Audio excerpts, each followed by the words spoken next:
सन 2019 में project एनएमई ICT के अंतर्गत समर्थ की शुरुआत हुई, जिसके तहत भारत सरकार के जितने भी हायर इंस्टीट्यूशंस हैं लाइक आईआईएम, आईआईटीज, आईसर्स और बाकी यूनिवर्सिटीज़, उन्होंने इस पोर्टल का प्रयोग अपने डाटा मैनेजमेंट, एडमिशन और तमाम गतिविधियों में लाना शुरू कर दिया।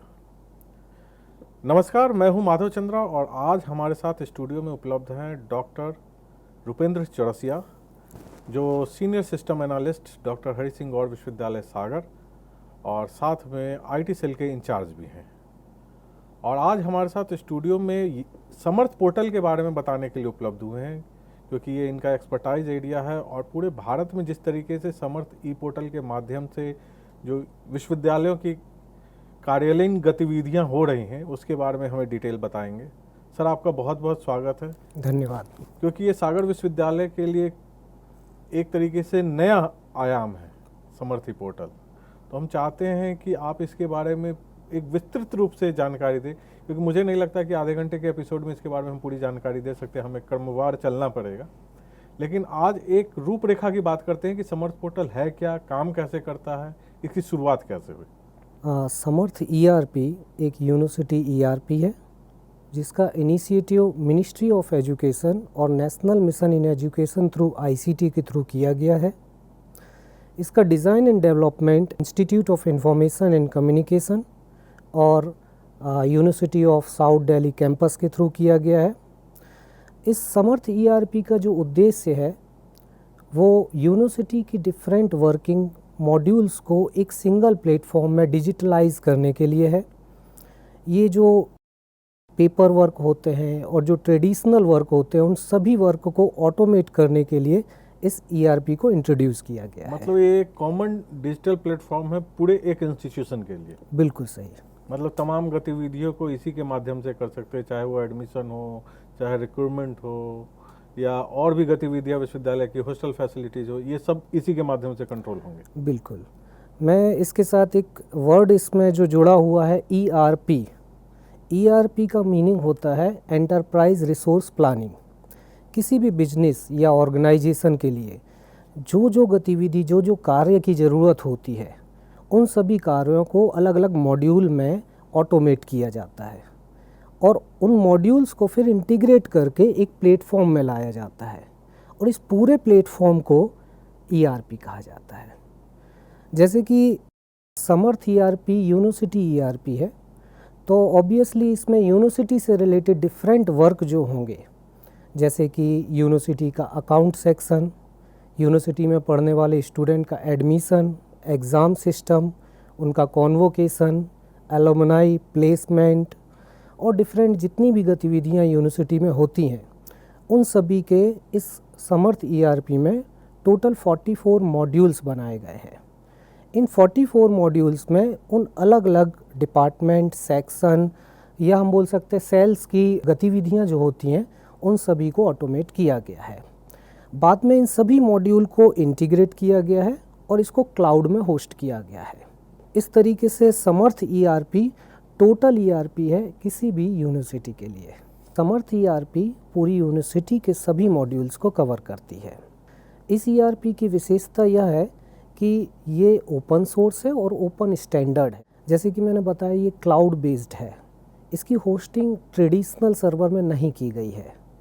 जनरली वेबसाइट बनाने के बाद इसको सर्वर में होस्ट किया जाता है, तो इस ईआरपी को क्लाउड बेस्ड होस्ट किया गया है, जिसमें जो फ़ायदे हैं, जो एडवांटेज है वो ये है कि ये हाईली स्केलेबल है। हाईली स्केलेबल को समझाने के लिए मैं एक एग्जांपल देता हूँ कि सपोज़ बी के फर्स्ट सेमेस्टर के रिज़ल्ट आउट हुए हैं। अब जैसे ही रिज़ल्ट आउट होते हैं तो सारे बच्चे साइबर कैफ़े जाते हैं, मोबाइल से एक्सेस करते हैं, अपने कंप्यूटर से एक्सेस करते हैं। जब 1000-2000 बच्चे जब एक्सेस करते हैं तब तक तो वेबसाइट फ्लो में चलती रहती है।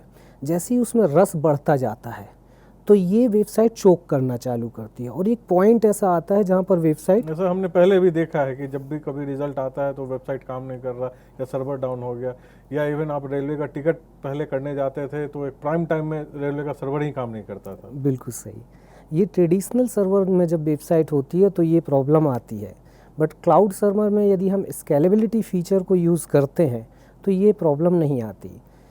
टेक्निकली होता ये है कि जब रस बढ़ता है तब ये हॉरिजॉन्टली स्केल अप करता है सर्वर। स्केल अप करना मतलब कि एक सर्वर की यदि कोई कैपेसिटी है 10,000 यूज़र की, तो जैसे ही 10,000 के बाद फर्स्ट यूज़र एडिशन में आता है तो ये एक और सर्वर पैरेलली खड़ा कर देता है और फिर जो रिक्वेस्ट हैं वेबसाइट की उनको डिस्ट्रीब्यूट करना चालू करता है। एक रिक्वेस्ट फर्स्ट सर्वर में देगा, सेकंड रिक्वेस्ट सेकंड सर्वर में। इस तरीके से जैसे जैसे क्राउड बढ़ता है वैसे वैसे सर्वर इम्प्लीमेंट होते रहते हैं और जैसे उनका क्राउड कम हो जाएगा ऑटोमेटिकली सर्वर डाउन होते जाते हैं। तो ये उसको ऑटो स्केल भी बोला जाता है और इसमें स्केल अप और स्केल डाउन दोनों ऑप्शन होते हैं। इसके अलावा इसमें सिक्योरिटी फ़ीचर की यदि मैं बात करूं तो इसका डेटा हाईली सिक्योर्ड है।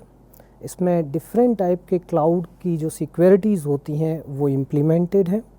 SSL आपने देखा ही होगा, HTTPS में चलता है ये, तो SSL सिक्योरिटी भी इसमें इम्प्लीमेंट की गई है। समर्थ ERP पोर्टल में एक और ख़ास बात है टेक्निकली कि ये सिंगल साइन इन है। जैसे कि आप Gmail यूज़ करते हैं तो एक बार लॉगिन करने के बाद Gmail भी यूज़ कर सकते हैं, गूगल ड्राइव भी यूज़ कर सकते हैं, गूगल मीट भी यूज़ कर सकते हैं सिंगल। वैसे ही समर्थ पोर्टल में भी सिंगल लॉगिन करने के बाद इसके 44 मॉड्यूल्स एक साथ यूज़ किए जा सकते हैं। डिफरेंट मॉड्यूल्स के डिफरेंट राइट्स होते हैं। जो एडमिनिस्ट्रेटिव सेक्शन होता है जो जनरली IT सेल उसको हैंडल करता है, तो IT सेल जिस पर्सन या जिस लॉगिन में जो रोल्स प्रोवाइड करता है उसके अकॉर्डिंग उस लॉगिन में उतने मॉड्यूल्स दिखाई देते हैं। इसके अलावा इसमें लॉग्स और ऑडिट के बहुत अच्छे ऑप्शंस हैं। किसने कब क्या एक्टिविटी इस पोर्टल में की है ये सभी ऑडिट ट्रेल के थ्रू इसमें स्टोर होता है। सपोज़ किसी ने कुछ गलत डेटा एंटर कर दिया या कुछ डेटा डिलीट कर दिया तो उसका भी ट्रेल हम इसमें आसानी से निकाल सकते हैं और ये पता लगाया जा सकता है कि किस यूज़र ने क्या गलतियां इसमें की हुई हैं। मतलब एक तरीके से कहा जाए कि जो यूजर्स के डाटा है या जो HEs के डाटाज हैं वो कम्प्लीटली सेफ है। बिल्कुल सही। पहले ऐसा होता था कि सर्वर कहीं और लोकेटेड है और वहाँ पे कुछ हादसा हो गया, तकनीकी रूप से कोई खराबी आ गई तो लोग कहते थे कि डाटा लॉस हो गया। करेक्ट। अब हम रिकवर भी नहीं कर सकते, तो एक तरीके से कह सकते हैं कि ये डाटा को आर्काइव भी करता चलता है पैरेलल। बिल्कुल बिल्कुल। इसमें एक फ़ायदा ये भी है कि यूनिवर्सिटी को उसका डेटा का बैकअप लेने की ज़रूरत नहीं है। जनरली हमारे ट्रेडिशनल सिस्टम में क्या होता था कि हम हार्ड डिस्क लगा के एवरी वीक या डेली उसका बैकअप एक अलग सेफ में रखते थे, बट इसमें ये सब ज़रूरत नहीं पड़ेगी। मतलब एक तरीके से हैसल फ्री सिस्टम है, ट्रैफिक है इसका। राइट। और यहाँ पे एक चीज़ मैं जानना चाहूँगा कि खासतौर पे विद्यार्थियों के लिए जो समर्थ पोर्टल यूज कर रहे हैं या जो हायर इंस्टीट्यूशंस ने रिकमेंड किया है कि उनके लॉगिन अकाउंट खोले जाए और तमाम चीज़ें उनकी उसी के थ्रू गाइडेड होंगे, विद्यार्थियों के लिए समर्थ के माध्यम से क्या क्या चीज़ें उपलब्ध हैं? क्योंकि जो मेन यूज़र है वो तो स्टूडेंट ही है हायर एजुकेशन सिस्टम का, और उसी के लिए शायद ये प्लेटफॉर्म पहले जनरेट किया गया क्योंकि वो अपने डाटा को एक्सेस कर सके, रिजल्ट को एक्सेस कर सके। तो वो किस तरीके से इस सुविधा का फ़ायदा उठा सकते हैं? आपने बिल्कुल सही कहा कि स्टूडेंट एक बहुत इम्पॉर्टेंट स्टेक होल्डर है यूनिवर्सिटी सिस्टम का या किसी भी हायर एजुकेशन सिस्टम का, और स्टूडेंट को सेंट्रिक रखते हुए इसमें बहुत सारी फंक्शनैलिटी, बहुत सारे मॉड्यूल इम्प्लीमेंट किए गए हैं। मैं शुरुआत करना चाहूँगा कि स्टूडेंट के एडमिशन से। जब स्टूडेंट यूनिवर्सिटी में एडमिशन लेता है तो सबसे पहले इसमें एक एडमिशन मॉड्यूल है जिसमें स्टूडेंट रजिस्ट्रेशन करता है। देन स्टूडेंट के रजिस्ट्रेशन के बाद उसका मेरिट जनरेट होता है, उसके डॉक्यूमेंट वेरीफाई किए जाते हैं, पूरा मॉड्यूल के थ्रू ही किए जाते हैं, ऑनलाइन किए जाते हैं। फिर उसकी स्क्रूटनी की जाती है, स्टूडेंट फ़ीस भरता है अपने और फाइनली एडमिशन लेता है। तो ये हुआ पूरा एडमिशन का मॉड्यूल। इसके जस्ट बाद जैसे ही स्टूडेंट कैंपस में आता है उसको ज़रूरत पड़ती है हॉस्टल की। इसमें एक हॉस्टल मॉड्यूल है जहाँ पर स्टूडेंट रजिस्ट्रेशन करता है हॉस्टल के लिए। बैकएंड में यूनिवर्सिटी की एडमिन टीम हॉस्टल में एलोकेट करती है स्टूडेंट को, स्टूडेंट उसमें भी फ़ीस भरता है हॉस्टल की और हॉस्टल एलोकेट हो जाता है। अब हॉस्टल मिलने के बाद फर्स्ट सेमेस्टर में जैसे ही स्टूडेंट आता है तो स्टूडेंट को ज़रूरत पड़ती है एग्ज़ाम फॉर्म भरने की, उसके कोर्सेस सेलेक्ट करने की। तो जो एकेडमिक हमारा डिपार्टमेंट होता है यूनिवर्सिटी का, इसके पार्ट में एक मॉड्यूल है जिसको प्रोग्राम मैनेजमेंट कहा जाता है, जिसमें स्टूडेंट के सभी प्रोग्राम फीड किए जाते हैं। उस प्रोग्राम में कितने सेमेस्टर हैं वो फीड किए जाते हैं, हर सेमेस्टर में कितने कोर्सेस हैं, हर कोर्स में कितने क्रेडिट हैं, उनका मिनिमम मार्क्स क्या है, मैक्सिमम मार्क्स क्या है, प्रैक्टिकल कितने आवर्स का है, थियरी कितने आवर्स का है, ये सारी डिटेल उसमें फीड की जाती है। स्टूडेंट पोर्टल में स्टूडेंट इन सभी सब्जेक्ट्स को, कोर्सेज़ को देखता है, जो उसके सिलेक्टिव कोर्स हैं उनको सिलेक्ट करता है और उसमें एग्ज़ामिनेशन फॉर्म भरता है। एग्ज़ामिनेशन फॉर्म भरने के बाद उसकी एग्ज़ामिनेशन फ़ीस भरी जाती है, ये भी स्टूडेंट पोर्टल के थ्रू होता है। देन उसके बाद अब आती है बारी एग्ज़ामिनेशन कंडक्शन की।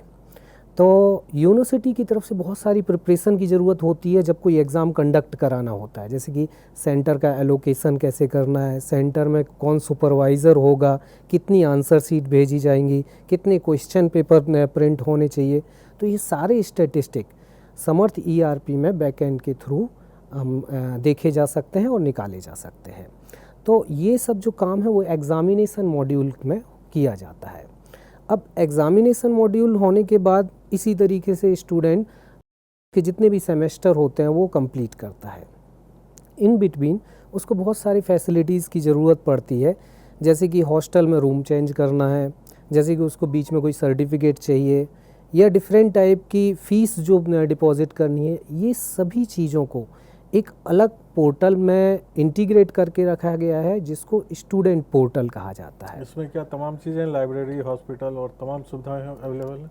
स्टूडेंट को जहाँ जहाँ जाना पड़ता है, जो जो काम यूनिवर्सिटी में करने पड़ते हैं, उस सभी को ऑटोमेट करके इस पोर्टल में रखा गया है। मतलब सिंगल लॉगिन पे स्टूडेंट अपनी तमाम जो रिक्वायरमेंट है वो यहाँ से फुलफिल कर सकता है। बिल्कुल सही। इसमें इंडिविजुअल स्टूडेंट को इंडिविजुअल लॉगिन दिया जाता है, स्टूडेंट अपना लॉगिन चेंज भी कर सकता है और फिर वहाँ स्टूडेंट पोर्टल में लॉगिन करके वो अपनी सर्विसेज में रिक्वेस्ट कर सकता है। जैसे हम बैंक में सिंपली चेक बुक यदि हमको लेनी होती है तो लॉगिन करके चेक बुक रिक्वेस्ट डालते हैं, वैसे ही इसमें स्टूडेंट सर्टिफिकेट के लिए भी रिक्वेस्ट डाल सकता है, किसी हॉस्टल के रूम के लिए डाल सकता है और डिफरेंट एक्टिविटीज़ जो यूनिवर्सिटी की होती है उन सभी के लिए रिक्वेस्ट कर सकता है। यहाँ पे एक फैसिलिटी है डिजी लॉकर और एकेडमिक बैंक ऑफ क्रेडिट, क्या वो भी समर्थ से जुड़े हुए हैं? ABC जो होता है एकेडमिक बैंक ऑफ क्रेडिट, ये जुड़ा हुआ है और अब यूनिवर्सिटी को जो डेटा ABC पोर्टल में अपलोड करना होता है वो नहीं करना होगा, क्योंकि समर्थ पोर्टल में जो डेटा है वो डायरेक्ट सिंक किया जा सकता है ABC से। एग्ज़ामिनेशन सिस्टम के बाद बारी आती है उसके ग्रेडिंग की। तो ग्रेडिंग के लिए कलेक्ट किए जाते हैं मार्क्स।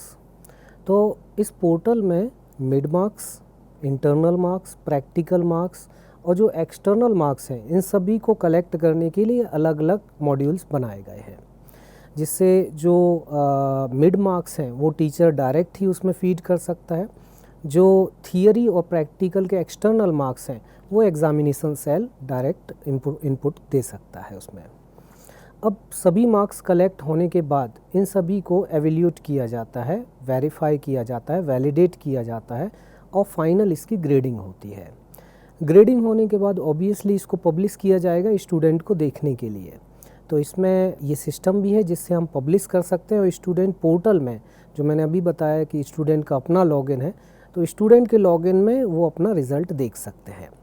रिज़ल्ट देखने के बाद इसी तरीके से वो डिफरेंट अपने सेमेस्टर कंप्लीट करता है और लास्ट में आता है उसका कॉन्वोकेशन, जब उसकी डिग्री ख़त्म होती है। कॉन्वोकेशन मॉड्यूल में रजिस्ट्रेशन पार्ट है। रजिस्ट्रेशन के बाद उसको कॉन्वोकेशन में बुलाने के बाद 2 पासेस दिए जाते हैं, वो पास जनरेट करने की फैसिलिटी है, उसकी सिटिंग अरेंजमेंट की फैसिलिटी है और जो मेरिट लिस्ट होती है, जो गोल्ड मेडलिस्ट की मेरिट लिस्ट होती है, वो मेरिट लिस्ट भी इस पोर्टल के थ्रू बनाई जा सकती है। इन शॉर्ट कॉन्वोकेशन का पूरा एक मॉड्यूल इसमें बना हुआ है। इसके साथ ही स्टूडेंट से फीडबैक लेने के लिए एक अलग मॉड्यूल है। जैसे कि स्टूडेंट से फीडबैक लेना है कि आपकी जो टीचिंग है वो कैसी चल रही है, कौन सा टीचर आपको अच्छा पढ़ा रहा है, किसका आपको गलत फीडबैक देना है, जो भी है। तो इस तरीके से जो क्वेश्चन यदि स्टूडेंट से पूछने हैं बल्क में, तो उसको स्टूडेंट फीडबैक सिस्टम कहा जाता है और ये सिस्टम भी समर्थ ERP में इंटीग्रेटेड है। इसके बाद बारी आती है प्लेसमेंट की। हमारा ट्रेनिंग एंड प्लेसमेंट सेल होता है हर यूनिवर्सिटी में।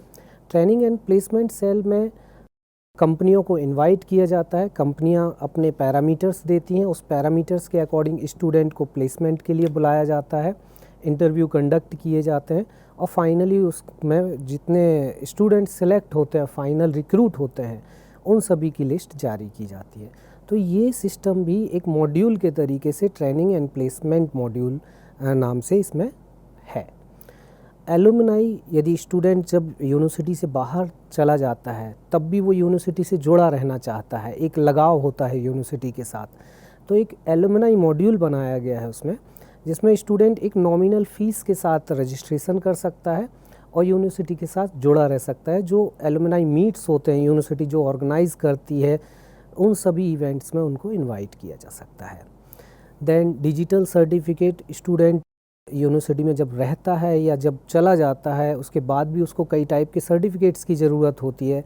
जैसे आप ट्रांसक्रिप्ट देख लीजिए, उसके लैंग्वेज सर्टिफिकेट, माइग्रेशन, टीसी, ये सभी सर्टिफिकेट के लिए स्टूडेंट को यहाँ फिज़िकली आने की ज़रूरत नहीं पड़ेगी, क्योंकि इसमें एक मॉड्यूल दिया गया है जिसमें स्टूडेंट डायरेक्ट सर्टिफिकेट का टाइप सेलेक्ट कर सकता है और उसमें अप्लाई कर सकता है। जो नॉमिनल फ़ीस यूनिवर्सिटी लगाती है वो फ़ीस पेमेंट करनी होगी और ये डिजिटल या फिजिकल फॉर्म में उसके घर चली जाएगी या ईमेल आईडी में सेंड कर दी जाएगी। इस तरीके से इसमें ओवरऑल स्टूडेंट का एक पैकेज है। इसका जो डेटा है वो एकेडमिक बैंक ऑफ क्रेडिट से भी इंटीग्रेट है। एक और बहुत अच्छी चीज़ है इसमें LMS, लर्निंग मैनेजमेंट सिस्टम कहा जाता है इसको। LMS में जैसे सपोज़ मान लीजिए कॉमर्स की क्लास है, कॉमर्स के टीचर ये चाहते हैं कि मेरे स्टूडेंट को एक पर्टिकुलर ग्रुप ऑफ वीडियोस और PPT, कुछ PPT और वीडियोस अपलोड करके उनको दिखाना, उनके लिए स्पेशल वेबसाइट लर्निंग के लिए बनानी है, तो ये फैसिलिटी टीचर्स को दी जा सकती है। टीचर अपना LMS क्रिएट कर सकते हैं, उसमें अपने वीडियोस, अपने लेक्चर्स वगैरह अपलोड कर सकते हैं, उनकी क्लास में उसको सर्कुलेट करते हैं। मतलब इंडिविजुअल टीचर अपना LMS क्रिएट करके स्टूडेंट के बीच में शेयर कर सकते हैं। बिल्कुल बिल्कुल बिल्कुल बिल्कुल।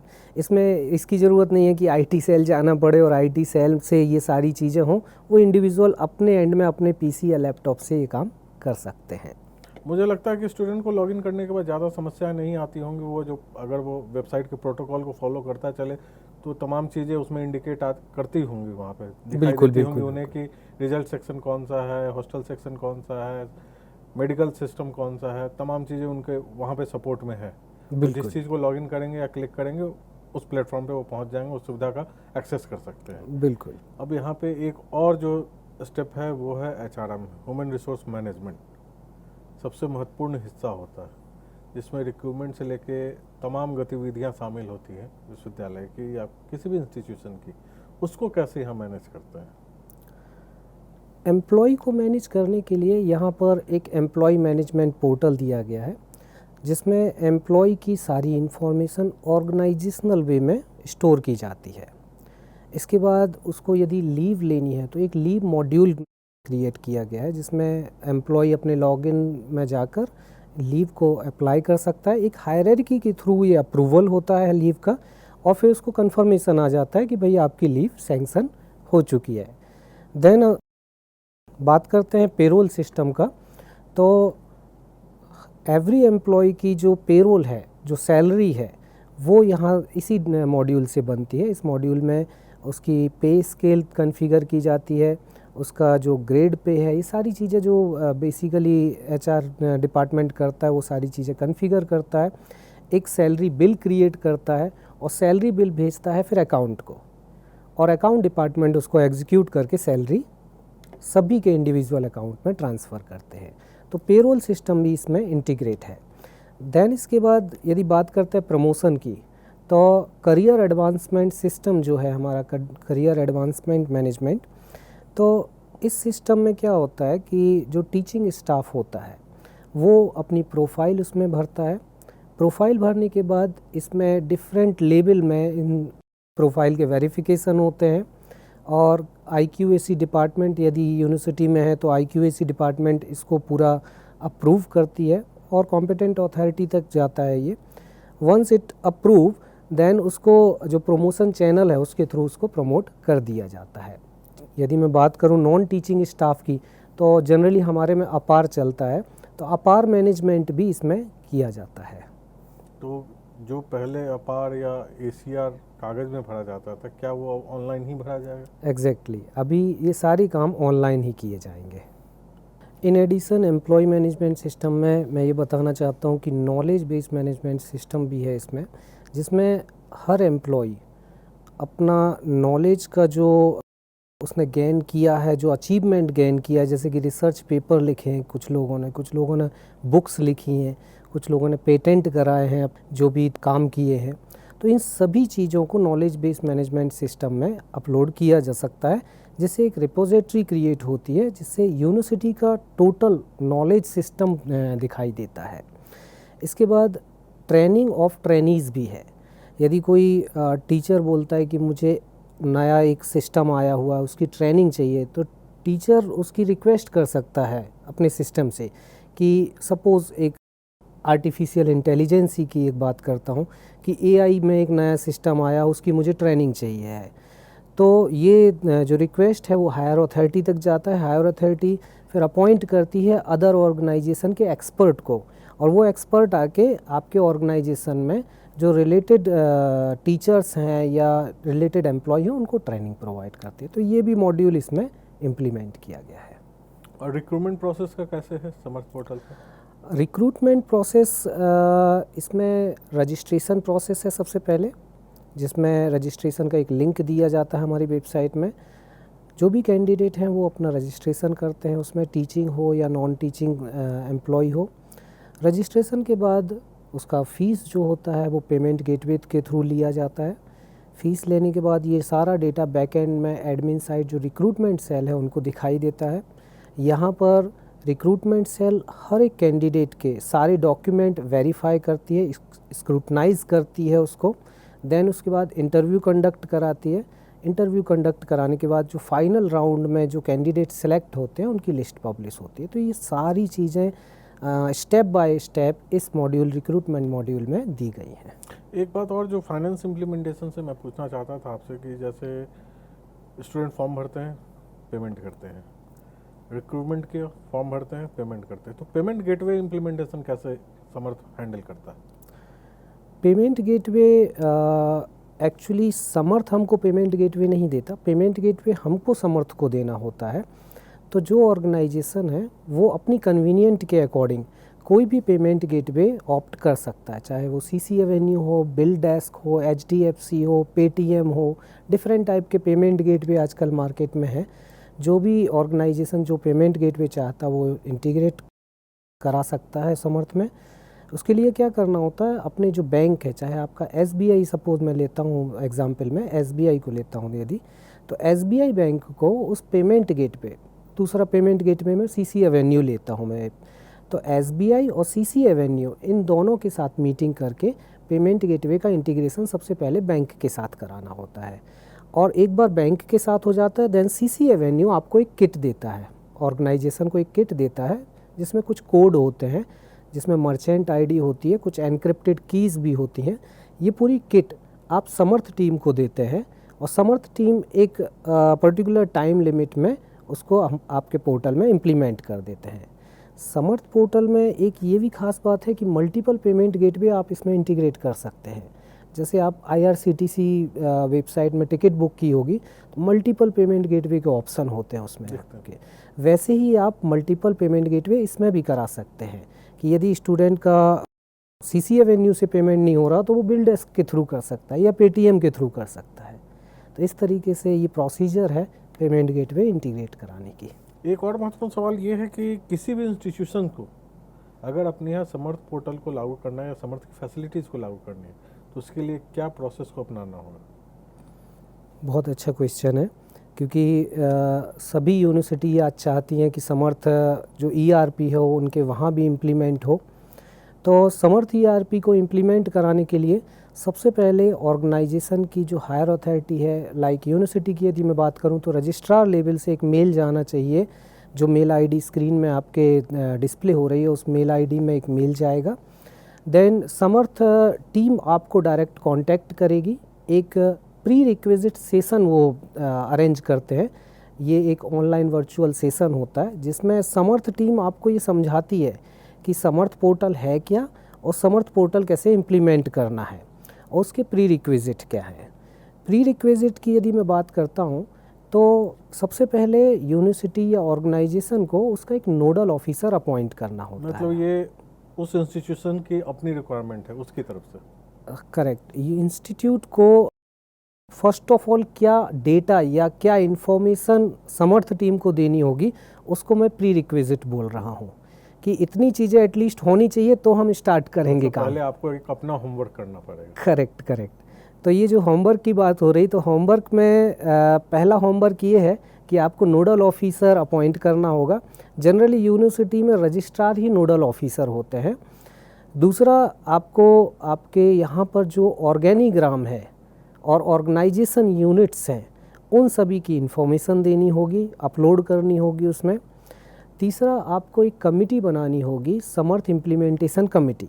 समर्थ इम्प्लीमेंटेशन कमिटी में डिफरेंट टाइप के जो आपके यहाँ वर्क होते हैं जैसे फाइनेंस, एकेडमिक्स, नॉन एकेडमिक्स, इन सभी के हेड को लेके कमिटी बनानी होती है और ये कमिटी की इन्फॉर्मेशन समर्थ टीम को देनी होती है और एक सर्कुलर जारी करना होता है आपको कि आपका इंस्टीट्यूट समर्थ पोर्टल इम्प्लीमेंट करने वाला है।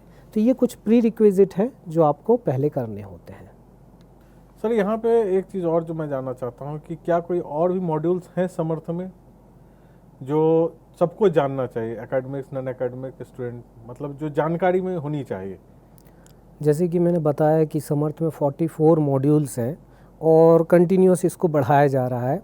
बहुत सारे ऐसे मॉड्यूल्स हैं, जैसे मैं कुछ मॉड्यूल्स को यहाँ डिफ़ाइन करना चाहता हूँ। पहला मॉड्यूल है फाइल ट्रैकिंग सिस्टम, जिसमें फ़ाइल मूवमेंट को पूरा ट्रैक किया जा सकता है। ये एडमिनिस्ट्रेशन से रिलेटेड है। एडमिनिस्ट्रेशन, हर डिपार्टमेंट कोई ना कोई चीज़ के लिए फ़ाइल मूव करता है, तो ये फ़ाइल को ट्रैक कैसे किया जाए, तो इस ट्रैकिंग के लिए पूरा एक सिस्टम बनाया गया है जिसको फाइल ट्रैकिंग सिस्टम कहा जाता है। इसके बाद यदि मैं बात करूं कि लीगल सेल हर यूनिवर्सिटी ऑर्गेनाइजेशन में होता है, आरटीआई सेल होता है, उनके लिए अलग अलग मॉड्यूल बनाए गए हैं। कोर मैसेजिंग सिस्टम है इसमें। मैसेजिंग सिस्टम की सपोज़ आपके यूनिवर्सिटी में 10,000 स्टूडेंट हैं, एक साथ आप उनको मैसेज करना चाहते हैं, चाहे एसएमएस के फॉर्म में हो चाहे वो मेल के फॉर्म में हो, तो आपके पास इतनी फैसिलिटी नहीं होती कि वो एक साथ सेंड किए जा सकें।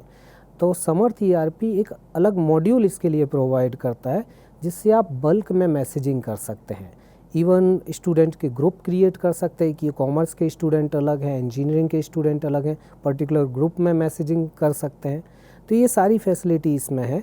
इसके अलावा सर्विस डेस्क की यदि बात करूं तो जैसे किसी कंपनी में से यदि हमको कुछ सर्विस लेनी होती है तो टिकट डालना पड़ता है हमको, कि हम टिकट डालते हैं, देन वहाँ से रिस्पांस आता है कि भाई आपका काम इतने इतने बजे हो जाएगा।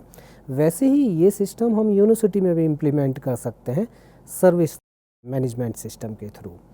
इसमें जैसे आईटी सेल का ही एग्जांपल लेता हूँ यदि मैं, कि मैं यदि वाईफाई प्रोवाइड करता हूँ पूरी यूनिवर्सिटी को और एक डिपार्टमेंट में वाईफाई नहीं आ रहा है, तो डिपार्टमेंट को जस्ट लॉगिन करना होगा समर्थ पोर्टल में और उसमें एक टिकट डालनी होगी कि इस एरिया में वाईफाई नहीं आ रहा है।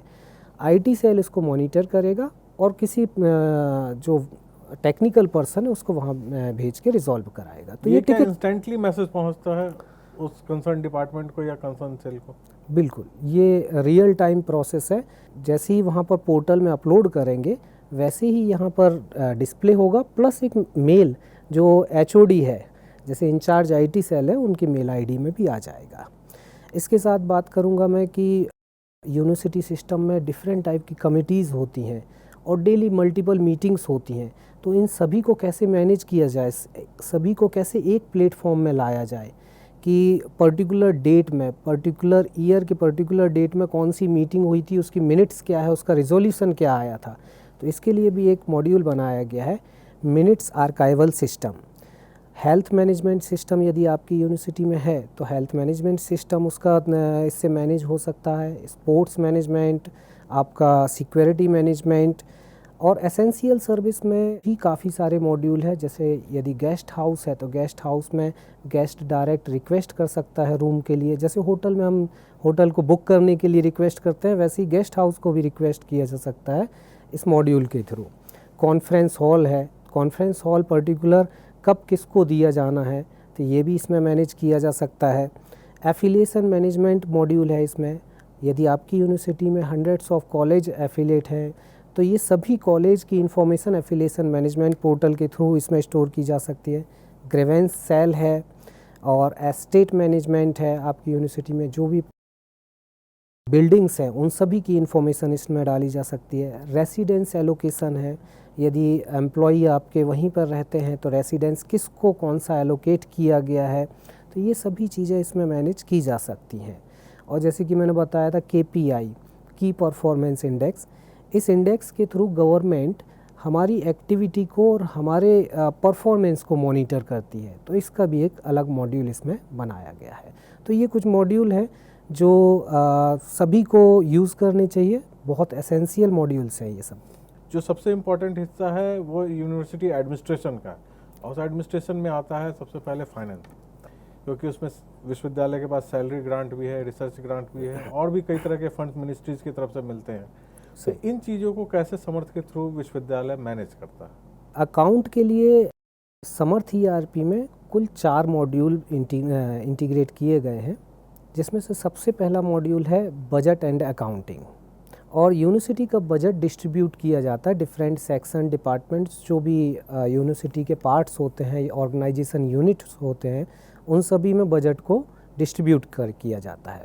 डिस्ट्रीब्यूट करने के लिए भी एक मॉड्यूल इम्प्लीमेंट किया गया है। इस मॉड्यूल में सबसे पहले डिफरेंट ऑर्गेनाइजेशन यूनिट एक बजट का रिक्वेस्ट करते हैं डिफरेंट हेड में। सपोज़ मुझे टेलीफोन एक्सपेंस के लिए कुछ चाहिए, कुछ इंस्ट्रूमेंट परचेज के लिए चाहिए, कुछ रिपेयर के लिए चाहिए, कुछ लैब मेंटेनेंस के लिए चाहिए। तो जो फंड जिस हेड में चाहिए उस हेड में ऑर्गेनाइजेशन यूनिट रिक्वेस्ट करता है फंड की। ये रिक्वेस्ट जो होती है वो वेरीफाई की जाती है फाइनेंस डिपार्टमेंट के थ्रू और हायर अथॉरिटी के थ्रू अप्रूव की जाती है। एक बार ये अप्रूव यदि हो जाती है तो डिफरेंट सेक्शन की जो रिक्वेस्ट है उसके अगेंस्ट उसको बजट एलोकेट कर दिया जाता है। एक बार बजट एलोकेट होने के बाद ये दूसरे मॉड्यूल में हम आते हैं कि अब हम खर्चा उसमें कर सकते हैं। जैसे कि मैंने एक कंप्यूटर को रिपेयर करवाया और 1000 रुपये का एक्सपेंस आया मेरा, तो अब मैं 1000 रुपये का बिल समर्थ पोर्टल के थ्रू उसमें लगा सकता हूँ। और इसमें विशेषता ये है कि ये हार्ड कॉपी इसमें ज़रूरत नहीं होती है, पेपरलेस सिस्टम है। आप सिंपल बिल को स्कैन करिए और बिल को स्कैन करके बिल ट्रैकिंग सिस्टम में अपलोड कर दीजिए। ये एक राउट के थ्रू, एक हायरार्की के थ्रू अकाउंट में जाता है बिल, ऑडिट में जाता है, और जो भी हायरार्की यूनिवर्सिटी ने डिफ़ाइन की है उन सभी के थ्रू जाते हुए अप्रूवल अथॉरिटी जो होती है, चाहे वो वाइस चांसलर, रजिस्ट्रार लेवल तक जाती है, और वंस इट विल अप्रूव आपको जो पेमेंट है वेंडर को डायरेक्ट पेमेंट कर दिया जाता है। देन इसके बाद आता है कि कोई परचेस होने के बाद कोई भी आइटम, चाहे वो कंप्यूटर हो, कोई फर्नीचर हो, ये generally store and purchase department सभी ऑर्गेनाइजेशन में होता है। तो जब कोई भी वस्तु परचेस होती है तो उसकी इन्वेंट्री कैसे रखी जाए, तो हम बात कर रहे हैं थर्ड मॉड्यूल की, इन्वेंट्री मैनेजमेंट सिस्टम की। तो इस सिस्टम में सभी आइटम्स की इन्वेंट्री रखी जाती है। जब आइटम परचेस होता है तो उसकी एंट्री की जाती है, देन वो किस डिपार्टमेंट या सेक्शन को एलोकेट किया गया वो एंट्री की जाती है। कब उसकी एक्सपायरी है, हर चीज़ की एक एक्सपायरी डेट होती है, कंडेमिनेशन का टाइम होता है, तो कब उसका कंडेमिनेशन का टाइम आ रहा वो मैनेजमेंट होता है। आफ्टर कंडेमिनेशन उसका क्या हुआ, कितने में सेल हुआ, तो ये उसमें पूरी प्रोसीजर इसमें स्टोर की जाती है, मैनेज की जाती है। एक तो दर्शक इस एपिसोड के माध्यम से समर्थ पोर्टल के बारे में जान जाएंगे। क्या और कोई भी मीडियम है जहाँ पे अगर किसी को और भी जानकारी लेनी हो समर्थ के बारे में तो वहाँ पे देख सकता हो, सुन सकता हो, वीडियो या ऑडियो या टेक्स्ट के माध्यम से? जैसे कि आपने बताया कि सभी यूनिवर्सिटीज़ चाहती हैं इसको इम्प्लीमेंट करना, तो कहाँ से कर सकते हैं ये? तो इसका एक सिंपल URL है samarth.ac.in, जो आपकी स्क्रीन में डिस्प्ले हो रहा है। तो इसमें डायरेक्ट जाके भी समर्थ के बारे में जाना जा सकता है। और समर्थ के जो 44 मॉड्यूल की मैं बात करता हूँ, उन सभी मॉड्यूल्स की जानकारी वीडियो के फॉर्म में और मैनुअल्स के फॉर्म में यहाँ प्राप्त की जा सकती है। इसका URL है docs.samarth.ac.in। यदि आप हैंड्स ऑन करना चाहते हैं कि आपको कोई डेमो पोर्टल जैसा मिल जाए जिसमें मैं देख लूँ कि क्या क्या प्रोसीजर है, तो इसमें इसकी भी सुविधा दी गई है, जिसका जो URL है वो demo.samarth.ac.in है। जैसे कि मैं अपने ऑर्गेनाइजेशन की बात करता हूँ कि मैं डॉक्टर हरि सिंह गौर सागर यूनिवर्सिटी से हूँ, तो मेरा जो डोमेन है DHSGSU है। वैसे ही कोई दूसरी यूनिवर्सिटी इसको ऑप्ट करती है तो उसका जो सब डोमेन बन जाएगा वो पर्टिकुलर उसके डोमेन प्लस samarth.ac.in से होगा। मैं अपने ऑर्गेनाइजेशन की बात करूं तो हमारे एडमिन पोर्टल का जो URL है वो dhsgsu.samarth.ac.in है। वहीं पर स्टूडेंट के लिए जो URL है वो dhsgsu.samarth.edu.in है। यदि JNU हुआ तो jnu.samarth.ac.in हो सकता है। मैनुअल्स मैंने बताया कि docs.samarth.ac.in में लिए जा सकते हैं, और यदि आपको ऑप्ट करना है ये सिस्टम तो आप डायरेक्ट मेल कर सकते हैं projectsamarth.iic.ac.in में। तो ये सभी इन्फॉर्मेशन आपकी स्क्रीन में डिस्प्ले हो रही हैं, जिससे आप डायरेक्ट इसका फ़ायदा ले सकते हैं, इसका लाभ उठा सकते हैं। मुझे लगता है इस वेबसाइट के माध्यम से वो तमाम जो क्वेश्चंस एक यूज़र के दिमाग में होगा वो सॉल्व हो सकता है। बिल्कुल। और बाकी जो कुछ भी आपने इस प्रोग्राम के माध्यम से बताया वो भी बहुत हेल्पफुल है। आपका बहुत बहुत धन्यवाद डॉक्टर उपेंद्र चौरसिया हमारे स्टूडियो में आने के लिए। नमस्कार। नमस्कार।